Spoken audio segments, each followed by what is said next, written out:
दहेज कभी खुशियों की गारंटी नहीं दे सकता। एक सुंदर सी लड़की मोनिका कॉलेज में अपना ग्रेजुएशन पूरा करती है।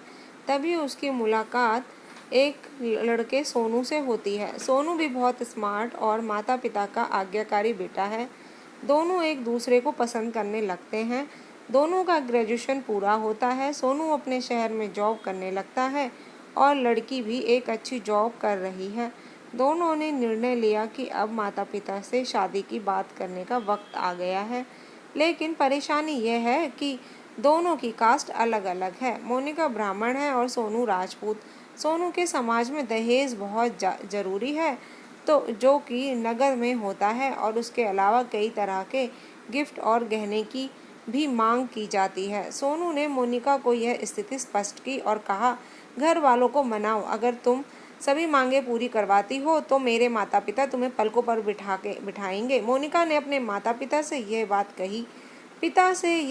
कही। मोनिका के माता पिता को यह बात पसंद नहीं थी, पर मोनिका की जिद थी कि अगर मुझे दहेज दोगे तो मेरी इज्जत बढ़ेगी। मोनिका के माता पिता सक्षम भी थे, बिना मांगे भी मोनिका को बहुत कुछ दे सकते थे, पर उन्हें इस तरह दहेज की मांग करने वाले लोग पसंद नहीं आ रहे थे। लेकिन माता पिता मोनिका की खुशी चाहते थे। उन्हें यह डर था कि कहीं उनकी बेटी ये ना सोचे कि वे अपनी बेटी को कुछ देना नहीं चाहते, इसीलिए उन्होंने सभी शर्तें मानी। शादी में राहुल को कार, फ्लैट, फर्नीचर के साथ 50 लाख नकद दिए गए। साथ ही मोनिका को गहने भी दिए गए और सभी रिश्तेदारों को गिफ्ट और कपड़े भी दिए। शादी बहुत धूमधाम से की गई, कोई कमी नहीं छोड़ी गई। मोनिका को मन ही मन यह गुमान था कि कास्ट अलग होने के बावजूद माता पिता ने उसकी शादी ससुराल के हिसाब से की है। मोनिका को विश्वास था कि उसे बेटी बनाकर रखा जाएगा, उसे वही प्यार दिया जाएगा जो उसके माता पिता ने दिया, क्योंकि उसने अपने ससुराल का मान रखा है। मोनिका ने अपने घर से ससुराल विदा ली। ब्राह्मण कन्या राजपूत घर की बहू बनी। ससुराल में बहुत ज्यादा पर्दा प्रथा थी। बहू को मनचाहा खाने तक की स्वतंत्रता नहीं थी। कितनी भी भूख क्यों ना हो, घर की बहू सबके खाने के बाद ही खाएगी। यहाँ तक कि उसे घर के पुरुषों के सामने बैठने तक की इजाज़त नहीं थी। मोनिका ने इस बात पर ऐतराज़ दिखाया, पर उसकी किसी ने ना सुनी। सोनू से भी यह बोल कर मुंह फेर लिया कि यह तो परंपरा है। मोनिका को जो गुमान था वो गुमान धरा का धरा रह गया।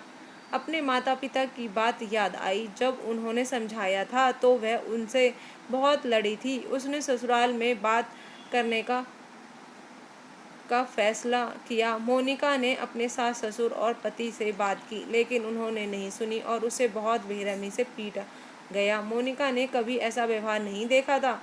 उसे जिस लाए हुए दहेज पर घमंड था वह चूर चूर हो गया। मोनिका को माता पिता से बात करने में भी शर्म महसूस हो रही थी। इसी कश्मकश में एक दिन मोनिका ने अपने आप को ख़त्म कर लिया। माता पिता को जब ये पता चला तो उन्हें अपनी गलती का एहसास हुआ कि वक्त रहते समझा होता तो बेटी साथ होती। जो लोग दहेज पर बेटे की शादी करते हैं उनकी सोच हर तरह से छोटी होती है। जो बेटे को नीलाम कर सकते हैं वो किसी और की बेटी को कैसे अपनी बेटी बना सकते हैं। दहेज कभी खुशियों की चाबी नहीं बन सकता, यह बात सभी को समझानी होगी। इस दहेज प्रथा की कहानी में आपने पढ़ा होगा कि माता पिता ही नहीं, लड़की की सोच भी दहेज को सपोर्ट कर रही थी। कई बार लड़कियों को दहेज का गुमान हो जाता है, पर जो लोग लोभी होते हैं वो कभी अच्छे नहीं हो सकते। यह बात सबको समझने की ज़रूरत है। खुशियाँ जीवन में बहुत मायने रखती है।